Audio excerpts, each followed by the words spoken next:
La seule chose que nous allons demander au gouvernement, ce n'est plus être distrait. Il faut investir sérieusement dans les équipements de guerre. Il faut investir sérieusement. Mes frères, si on vous dit comment la RDC a résisté à cette guerre, on peut même parler d'un miracle. Les armes, le moyen de communication que les Rwandais sont en train d'utiliser à l'Est, c'est très sophistiqué. Je ne crois même pas que la RDC a ce système.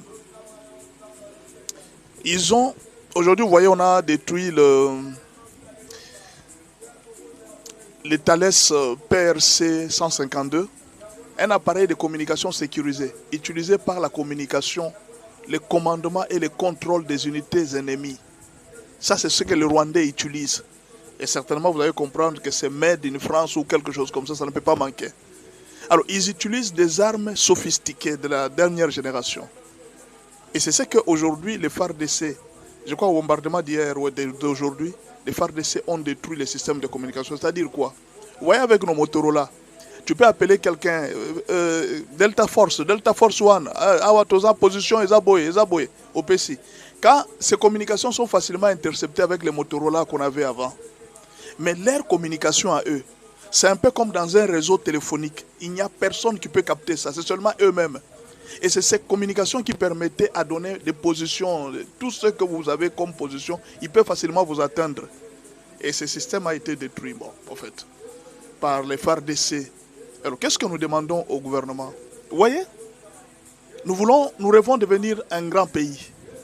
Voilà la leçon qu'on est en train de nous donner. Ne perdons pas l'argent pour rien. Ne perdons pas l'argent pour protéger la RDC. Nous avons besoin des équipements très avancés.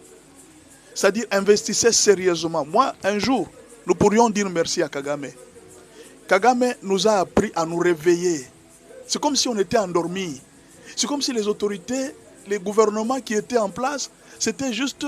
Quelqu'un vient, il est ministre, il pense seulement, bon, comment est-ce qu'on va faire? On t'envoie d'acheter des armes, il va négocier des armes moins chères pour qu'il puisse gagner une commission.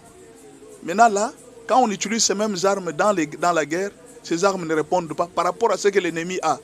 Maintenant, Kagame nous donne maintenant une intelligence pour connaître que non, il y a des armes qu'il faut acheter pour des guerres modernes. Nous, on dormait. Nous, on aimait les commissions. Cette fois-ci, le gouvernement ne doit plus penser aux commissions. Quand on vous envoie acheter des armes, ne cherchez pas de commissions, achetez des armes telles que voulues. Et là, nous demandons au gouvernement de se préparer pour acheter des kamikazes de guerre, des drones kamikazes. Il faut qu'on en aille beaucoup.